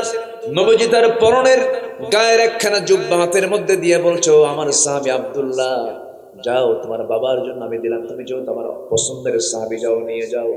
নিয়ে গেলেন। মনে মনে ভাবলেন, আমার বাবা মুনাফিক, দেখি আব্বার গায়ে যদি এই জুব্বাও পড়ায় দেই, আল্লাহ মাফও করতে পারেন। গোসল করানো হলো, কাফনের কাপড় পরানো হলো, জানাজার সময় হয়ে গেছে। ওই সাহাবী করলেন কি, নবীর কাছে গিয়ে বলছেন, ইয়া রাসূলুল্লাহ, কি ইয়া হাবিবাল্লাহ, আমার বাবার জানাজার সময় হয়ে গেছে, আমি আপনার কাছে প্রস্তাব নিয়ে এসেছি, যদি দয়া করে আমার বাবার জানাজাটা আপনি পড়ায় দিতেন। আমার নবীজি বলছেন, সাহাবী রে, তুমি তোমার পছন্দের সাহাবী যেহেতু বলছো, যাও, আমি জানাজায় হাজির হয়ে যাব। বলেন তো, আমার নবীর আগে কেউ নামাজ পড়াতে পারবে নাকি? পারবে না। জানাজার প্রান্তের হাজির হয়ে গেলেন, সামনে দাঁড়ালেন, পিছন থেকে ওমর ফারুক রাদিয়াল্লাহু তাআলা নবীজির পিছন থেকে জুব্বাটা বারবার টানতেছেন আর বলতেছেন, হুজুর, মুনাফিকরা জানাজা কেমন করে কেমন করে পড়াবেন আপনি? রাসূল বলছেন, ওমর রে, আমাকে বাধা দিও না, আমাকে নামাজটা পড়তে দাও। নবীজি জানাজা সম্পূর্ণ করলেন। সম্পূর্ণ হওয়ার সঙ্গে সঙ্গে আয়াত নাযিল হয়ে গেছে।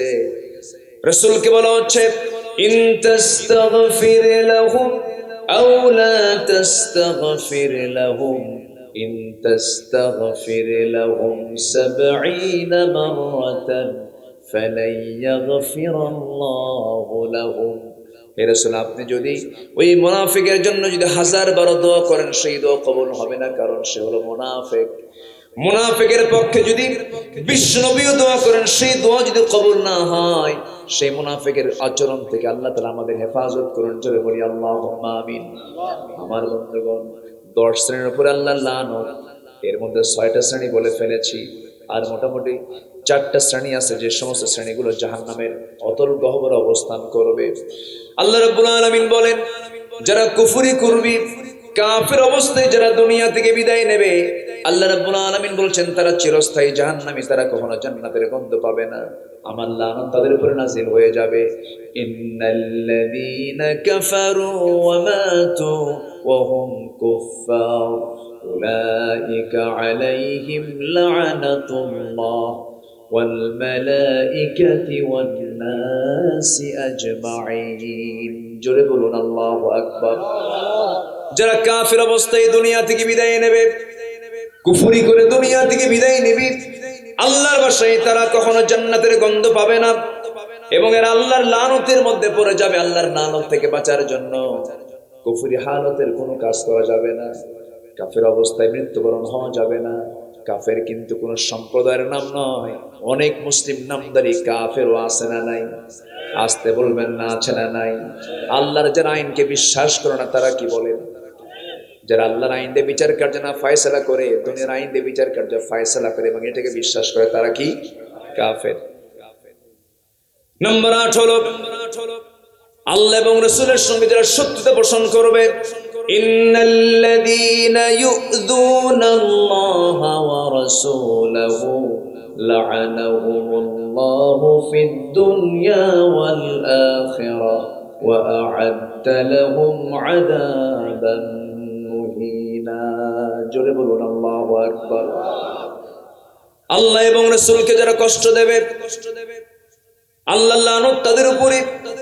কষ্ট দেওয়া মানে আল্লাহর সুন্নাহ, নবীর সুন্নাহকে যারা অমান্য করবে, আল্লাহর দেওয়া আইনকে, বিধান কানুনকে যারা অন্যায়, এটাকে অবিশ্বাস করবে, এটাকে অন্যায় মনে করবে, এটাকে নীতি বহির্ভূত মনে করবে, যারা বলে যে না, আল্লাহর আইন এখন চলতে পারে না, এই দুনিয়াতে, আধুনিক দুনিয়াতে আল্লাহর বিধানটা অকার্যকর, এটা গ্রহণযোগ্য নয়, তার ঈমান আছে না গেছে? ঈমানটা চলে গেছে। নম্বর 9 হলো ওই সমস্ত বান্দার উপরে আল্লাহর লানত যারা অঙ্গীকারকে ভঙ্গ করবে, আল্লাহর আয়াতের সঙ্গে যারা অবমাননা করবে। ফাবিমা নাকদিহিম মিসাকাহুম লাআন্নাহুম। আল্লাহ রাব্বুল আলামিন বলছেন, যারা অঙ্গীকার ভঙ্গ করবে তাদের উপরে আমার লানত। লানত থেকে বাঁচার জন্য অঙ্গীকার ভঙ্গ করা যাবে না। নম্বর 10 হলো ওই সমস্ত বান্দার উপরে আল্লাহর লানত।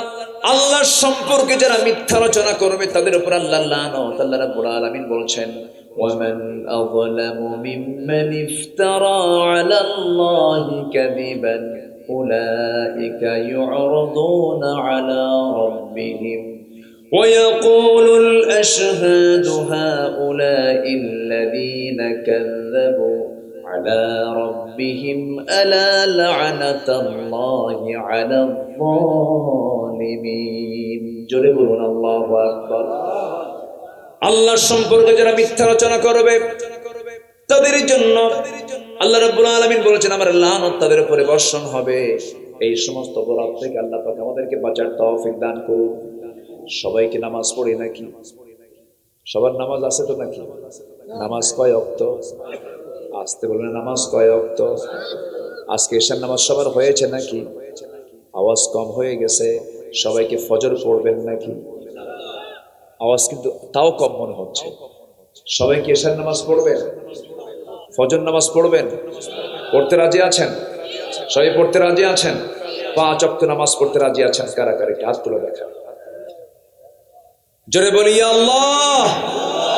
আমাদেরকে 5 ওয়াক্ত সালাত আদায় করার তৌফিক তুমি আল্লাহ দিয়া দাও। জোরে বলি আমিন, আরো জোরে আমিন, আরো জোরে আমিন। সাথে 7টা কাজ করব। কয়টা কাজ? 7টা কাজ। এই 7টা কাজ শিখে আমরা এখান থেকে বিদায় নেব। জোরে বলি ইনশাআল্লাহ। এতক্ষণ শুনলাম আমরা আল্লাহর লানত করে কয় শ্রেণীর উপরে? 10 শ্রেণী। এখন জান্নাত পাবে বান্দা 7টা কাজ করলে। কয়টা কাজ করলে? 7টা কাজ করলে। শুনবেন এই বছর না সামনে বছর? আজকে, এখনই? জোরে বলি ইনশাআল্লাহ। অনেক ভালো মানুষ আপনি। এতক্ষণ শুনলাম আমরা আল্লাহর লানত প্রাপ্ত বান্দা কারা। এখন এক কথাই শুনে যাব, কোন 7টি কাজ করলে পরে বান্দা জান্নাতের ওয়ারিস হয়ে যাবে, জান্নাতের অধিকার হয়ে যাবে, তার হাতে জান্নাত চলে আসবে। আল্লাহ রাব্বুল আলামিন সুন্দর করে বলছেন, ও বান্দা 7টা কাজ করো। قد أفلح المؤمنون الذين هم في صلاتهم خاشعون والذين هم عن اللغو معرضون والذين هم للزكاة فاعلون والذين هم لفروجهم حافظون إلا على أزواجهم أو ما ملكت أيمانهم فإنهم غير ملومين। নাম্বার 1 হলো ওই সমস্ত মুমিনরা সফল কাম যারা নামাজটা অত্যন্ত খুশুখুশুর সঙ্গে যারা আদায় করবে। যারা কি করবে? যারা জিহ্বাকে প্রশান্তির মধ্যে রাখবে, বিশ্রামে রাখবে, জিহ্বা দিয়ে বাজে কোনো কথা বলবে না, যারা জিহ্বা দিয়ে কোনো প্রকার খেয়ানতমূলক কোনো কথা বলবে না। নাম্বার 3 ওয়ানিল লাগবি মুআরিদুন আল্লাযীনা হুম লিযাকাতি ফাঈলুন, যারা যাকাত ঠিকমতো আদায় করবে। নাম্বার 4 হলো যারা লজ্জাস্থানের হেফাজত করবে। আল্লাহ রাব্বুল আলামিন 4টা কাজের কথা বলি। নাম্বার 5 বলছেন ওয়াল্লাযীনা হুম লিআমানাতিহিম ওয়া আহদিহিম রাউন। জোরে বলুন আল্লাহু আকবার। নাম্বার 5 যারা আমানতের খেয়ানত করবে না, আমানত রক্ষা করবে। আমানত যেমন একটা গুরুত্বপূর্ণ বিষয়। টুপি কোথায় আছে বলেন? মাথায়। টুপি মাথায় না রেখে যদি হাঁটুতে রাখেন, ঠিক থাকলো নাকি? ঠিক থাকলো না। যে জিনিস যে জায়গায় রাখা দরকার সেই জায়গায় না রেখে যদি আপনি নড়াচড়া করেন, তখন এটা খেয়ানত হয়ে গেছে। আমার বন্ধুগণ, আমানতটা কেমন? ধরুন স্বামী স্ত্রীর কাছে আমানত, স্ত্রীর স্বামীর কাছে আমানত। স্ত্রীর স্বামীর কাছে আমানত কেমন করে? স্ত্রীর সকল সৌন্দর্য দেখার জন্য একমাত্র হক কার? বলেন কার? কিন্তু মেয়েরা সাজে স্বামীর সামনে না মার্কেটে যেতে। ও এলাকায় তো আছে এগুলো, বাজার করে। বোরকা পরেন, সমস্যা নেই, বোরকা পরবেন। আপনার সৌন্দর্যের যে দিকগুলো এটা আড়াল করবেন। এখন বোরকা পরে, বোরকাটারও সাইজ নেই। বোরকা পরে বোরকার গায়ে আবার আয়না লাগানো, মানে আয়না মানে আসো। এটা কেমন হলো? বোরকা হবে টাইট না ঢিলা? মিক্স কালার না এক কালার? সাদা না কালো? এরকম জাতীয় বোরকা পরতে হবে। এমন বোরকা পরে যে বোরকায় তার সৌন্দর্য আরো ডাবল হয়ে যায় না। বোরকা হলো সৌন্দর্যকে হাইড করার জন্য, আড়াল করার জন্য। সম্মানিত ভাইয়েরা, সবার বাড়িতে মা বোন আছে না? আছে। আমার মা, স্বামীর কোনো খেয়ানত আপনার করা যাবে না। স্বামী হচ্ছে আপনার আমানত। আপনার সৌন্দর্যের সম্পূর্ণ স্বামীর জন্য বরাদ্দ হতে হবে। যে মহিলা স্বামীর কাছে না সাজে, অন্যের কাছে সাজে, সে কি ভালো? সে কি রক্ষা করলো না খেয়ানত করলো? খেয়ানত করলো। আবার কিছু পুরুষও আছে, সুন্দরী যদি বউ হয়, সে বউটাকে পর পুরুষকে দেখাতে খুব মজা পায়। এরকম পুরুষ বেলকুচি আছে কিনা জানি না। সুন্দরী যদি বউ হয়, সেই বউটাকে সুন্দর করে সাজগোজ কইরা একদম এনায়েতপুরে কি বাজার যেন আছে, বেরিবাদ, একদম খাজা ইউনুস কি মেডিকেল কলেজ থেকে শুরু করে। হোন্ডা নরমাল না, হোন্ডা হচ্ছে R15, লেটেস্ট ভার্সন, যার প্যাসেঞ্জার সিট হলো নিচতলা না উপরতলা, ড্রাইভিং সিট হলো নিচতলা আর প্যাসেঞ্জার সিট হলো উপরতলা, দোতলা। প্যাসেঞ্জার সিটে বউকে বসায় দেয়, ড্রাইভিং সিটে স্বামী বসে, স্বামী থাকে নিচতলা, বউকে দোতলায় উঠায় দেয় যেন জাতির দেখতে যেন অসুবিধা না হয়। বাস উঠায় দিল। Belkuchi to Saidabad, Saidabad to road to Sirajganj, আবার কড্ডার মধ্যে ভিতর দিয়ে ঢুকে মুকুন্দগাতির মোড়ে আসলো। সন্ধ্যা হয়ে গেল। এমন হুন্ডা যার দোতলায় হলো তার বউ বসে থাকে, আবার যেদিক দিয়ে ধোঁয়া বের হয় তার নাম ওটা রাখে না, কারণ ওটা রাখলে পরে আওয়াজ কম হয়, ওটা আউট করলে এমন সাউন্ড হয়, দেখতে বাধ্য, জাতি দেখতে বাধ্য।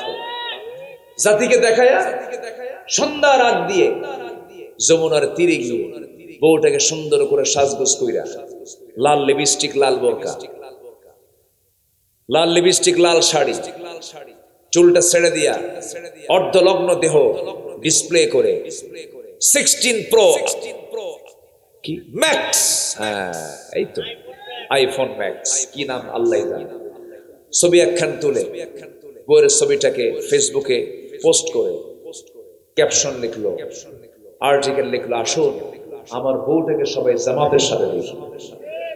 যেরকম নাউজুবিল্লাহ। বউ কি জাতীয় সম্পদ? আসতে বলে বউ কি জাতীয় সম্পদ? প্রাইভেট, হ্যাঁ এটাকে প্রাইভেটলি রাখবে।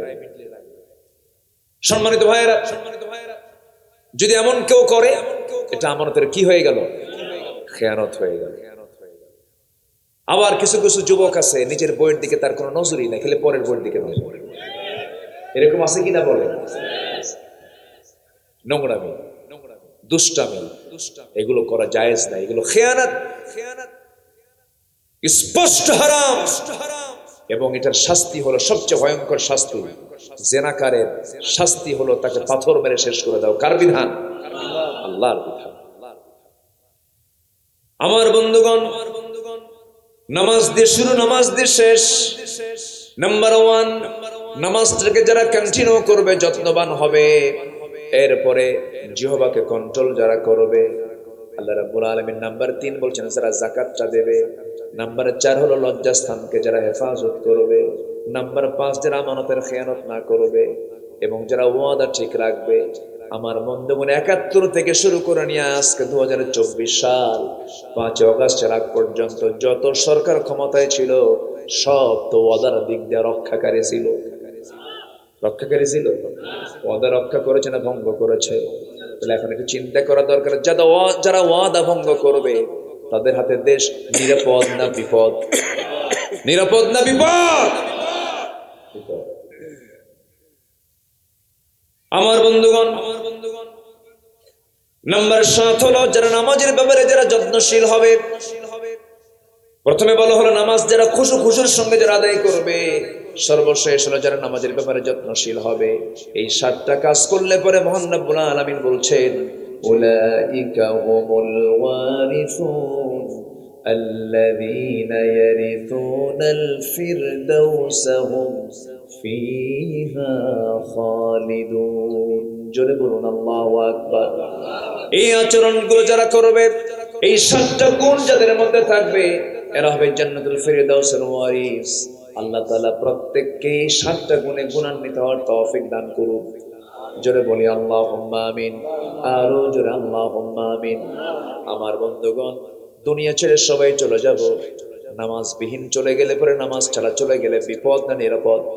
বিপদ হয়ে যাবে। এই পৃথিবীর সেরা মানুষ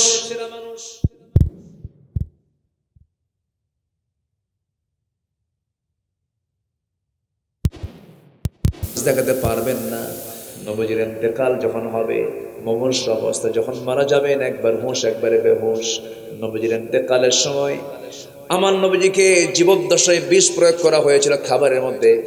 মৃত্যুর পূর্বে সেই সময় বিষক্রিয়া দেখা দিয়েছিল। নবীজির প্রচন্ড মাথা ব্যথা, নবীজি একবার হুঁশ একবারে বেহুশ। কিন্তু আযান যখন শুনেছেন, খুব যত্নশীল হয়ে নামাজের জন্য দাঁড়ায় গেছেন, কিন্তু একদিন নামাজ পড়তে পারলেন না। সাইয়েদনা বেলাল আযান দিয়েছেন, সেই সময় আম্মা জান আয়েশার ঘরে তিনি তার কোলে মাথা রেখে ঘুমাচ্ছিলেন, আরাম ফরমাচ্ছিলেন, কষ্ট পাচ্ছিলেন। এমন সময় যখন বেলাল আযান দিয়ে ফেলল, নবীজি শক্তি সঞ্চয় করে বসে পড়লেন। বসা থেকে যখন তিনি উঠতে নিয়েছেন, মাথা চক্কর মেরে পড়ে গেলেন। রাসূল বলছেন, আয়েশা রে, মনে হয় বুঝি নামাজ আর জামাতে পড়তে পারবো না, তোমার আব্বাকে ডাক দাও, তোমার আব্বাকে ডাক দিয়ে বলো আমার মুসল্লায় যেন দাঁড়ায় আমার দায়িত্বটা পালন করে। মানে আমি দুনিয়া থেকে বিদায় হলে পরে আমার যে না মুসল্লায় নামাজ পড়াবে সেই হবে পরবর্তী খলিফা। যেরকম সুবহানাল্লাহ। রাসূল খলিফা রাষ্ট্রপতি নিযুক্ত করেছেন, নামাজে না বাইরে? বলেন কোথায় কোথায় কোথায়? নামাজে। কিন্তু আজকে জাতীয় মসজিদে যারা নামাজ পড়াবেন তারা তো নামাজ না পড়েন। বাইতুল মুকাররমের খতিব কি বেতনভুক্ত কিনা বলেন? বেতনভুক্ত খতিব তো বাইতুল মুকাররমের হওয়ার কথা নয়। আমরা দেখতে চাই বাংলার জমিনে যিনি বঙ্গভবনের বাসিন্দা হবেন সেই লোকটাই বাইতুল মুকাররমের খতিব হবেন। আসতে কোন কেন? আসতে কোন কেন? যেদিন বাংলার জমিনে ৫৫,০০০ বর্গ মাইলের সোনার বাংলায় যেদিন দেখতে পাবো প্রত্যেকটি জেলার সেন্ট্রাল মসজিদের খতিব হবে এসপি অথবা ডিসি, যেদিন দেখতে পাবো বাইতুল মুকাররমের খতিব হবে দেশের একজন রাষ্ট্রপ্রধান, সেই দিন আশা করা যেতে পারে দেশটা হবে শান্তিময়, দেশটা হবে শান্তিময়। ঠিক কিনা? আমার নবীজি বলছেন, আয়েশা তোমার আব্বাকে আমার মুসল্লায় দাঁড়াতে বলো। যে সংবাদ জানালেন, আমার নবীর মুসল্লায় যখন ইমাম চেঞ্জ হয়ে সাইয়েদিনা আবু বকর সিদ্দিক রাদিয়াল্লাহু আনহু যখন নামাজে দাঁড়ায় গেছেন, সাহাবীদের মধ্যে কান্না রোল পড়ে গেছে, চোখের পানি ফেলে ফেলে কান্দেন। নামাজ শুরু হয়ে গেছে, নামাজের মধ্যে যখন সাহাবীদের কান্না যখন শুরু হয়ে গেছে, রাসূল বলছেন, আয়েশা রে, আমাকে একটু নিয়ে যাও তো, জানালার কাছে নিয়ে যাও, আমি আমার সাহাবীদের নামাজের দৃশ্যটা দেখব। যখন নিয়ে যাওয়া হলো, জানালা দিয়ে নামাজের দৃশ্যগুলো দেখতেছেন, আর আমার নবীর কোনা বেয়ে বেয়ে, চোখের কোনা বেয়ে বেয়ে চপটপ করে পানি পড়ছে। গালের সেই পানিগুলো, নবীজির চোখের পানিগুলো আস্তে করে আলতো করে আম্মা জান আয়েশা মুছে মুছে দেন, আর বলেন, ইয়া রাসূলুল্লাহ, আপনি কাঁদেন কেন? আপনার সাহাবীরা তো কোনো কিছু করছে না, তারা নামাজ পড়তেছে, আপনার তো আনন্দের বিষয় এটা। রাসূল বলছেন, আয়েশা রে, আমি তো বুঝি এটা আমার আনন্দের বিষয়, কিন্তু তুমি কি জানো এই নামাজ কায়েমের জন্য আমাকে কাফেররা কত জঘন্য আচরণ করেছে। তায়েফের ময়দানে আমাকে রক্তাক্ত করে জমিনে ফেলে দিয়েছে, সেন্সলেস করে ফেলেছে, আমার শরীরটা ক্ষত বিক্ষত করে দিয়েছে। এই নামাজ কায়েমের জন্য আমার চাচা আমির হামজার কলিজা চিরে, বুক চিরে কলিজা বের করে ফেলা হয়েছে, নাক কাটা হয়েছে, কান কাটা হয়েছে, মাথা কাটা হয়েছে। ওরে আমার আয়েশার এই নামাজ কায়েমের জন্য আব্দুল্লাহ বিন জাহশের তারা চোখ তুলে নিয়েছে, নাক কেটে নিয়েছে, হাত পা কেটে নিয়েছে। ওরে আমার আয়েশার এই দিন কায়েম করে, দিন কায়েমের সংগ্রাম করতে গিয়া, নামাজ কায়েমের সংগ্রাম করতে গিয়া ওহদের প্রান্তরে আমার দুটো দাঁত ভেঙে গেছে, আমি দাঁত আমার মুখ থেকে বের হয়ে চলে গেছে, ভেঙে গেছে। এবং নামাজ কায়েমের সংগ্রাম করতে গিয়ে আমার কোমর হারাতে হয়েছে। খন্দকের পরীক্ষা খনন করার সময় দেখো না আয়েশা, আমি কোমর সোজা করে দাঁড়াতে পারি না। ওরে আমার আয়েশা, যেদিন কায়েমের জন্য, নামাজ কায়েমের জন্য আমার দাঁত চলে গেল, আমার কোমর চলে গেল, আমার চাচা আব্বাসের কলিজা ছিঁড়ে ফেলে দিয়েছে তারা, সেই নামাজ আজকে রাষ্ট্রীয় পর্যায়ে কায়েম হয়েছে, এর চাইতে বড় আনন্দের দিন আর কি হতে পারে? এই জন্য আমি কান্দি। এরপরে বলছেন, আয়েশা আমি বুঝে মারা যাব। বুখারীর বর্ণনা, তিনি বলছেন, ওরে আয়েশা, আমার কলিজার টুকরা সর্বকনিষ্ঠ মেয়ে ফাতিমাকে ডাক দাও তো। ফাতিমাকে ডাক দেওয়া হলো। রাসূল বলছেন, মা রে, কান্দিস না, কান্নার দিন শেষ, আমি মরে যাব, তুই আমার 6 মাস পরে মারা যাবি। সন্তানকে সান্ত্বনা দিয়া পাঠায়া দিলেন। নবীজি দুনিয়া থেকে বিদায় নেবেন। বিদায় নেওয়ার পূর্ব মুহূর্তে আম্মা জান আয়েশাকে ডাক দিয়ে বলছেন, আয়েশা রে, আমি তোমাকে সর্বশেষ একটা হাদিস, একটা মেসেজ তোমাকে জানিয়ে দিচ্ছি, বিশ্ববাসীকে জানায় দিবা। আমার উম্মতকে বলবে, আমার সর্বশেষ কথা কিন্তু অন্য কিছু নয়, আমার সর্বশেষ কথা হলো আসসালাতু আসসালাতু ইমা মালাকাত আইমানুকুম। আমার উম্মতরা যেন কখনো অন্তত 5 ওয়াক্ত নামাজ না ছেড়ে দেয়। সবাই কি নামাজ পড়তে রাজি আছেন? সবাই কি নামাজ পড়তে রাজি আছেন? একটু হাত তুলে দেখান তো দেখি। আল্লাহ তুমি কবুল করো, আল্লাহ তুমি কবুল করো, আল্লাহ তুমি কবুল করো। হাত নামান। কষ্ট পাচ্ছেন আপনারা? কেমনে যে সময়গুলো চলে যাচ্ছে কিছু টের পেলাম না। আরো বলবো ফজর পর্যন্ত? জি, একটু বসেন। এই মাটি অনেক আমার পুরাতন মাটি। কে বলেছে ক্ষুদ্র? এটা তো অনেক বড়, বড় মাটিয়া, তাই না? কি নাম এটার? গ্রামের নাম কই? ক্ষুদ্র তো না, এটা বড়, এটা ছোট খাটো না। জি, ক্ষুদ্র নাই, এটা বড় হয়ে গেছে। বলি আলহামদুলিল্লাহ। এটা কি ঈদগাহ মাঠ না? আল্লাহ তুমি কবুল করো। এই ঈদগাহ মাঠে এক মহিলা আসছিল আমার মাহফিলের সময়, মনে আছে মনে হয় না? হ্যাঁ, কোন মহিলা যেন আসছিল অতিথি হয়ে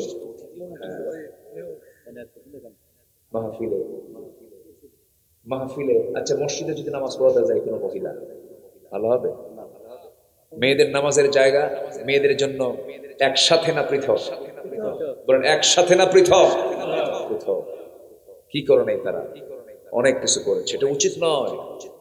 তাফসীর মাহফিলে মঞ্চে বোরকা ছাড়া, দ্বীন পরিবেশ ছাড়া কখনো কি মানান হতে পারে? এটা মানানসই নয়, এটা বেমানান। আমরা তাফসীর মাহফিলকে কলুষ মুক্ত রাখতে চাই, জোরে বলি ইনশাআল্লাহ।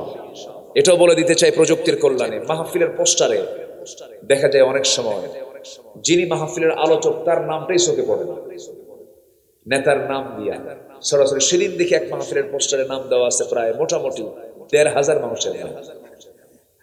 কত হাজার? যা পড়তে ফজর হবে। কি হবে? ফজর হবে। কেন?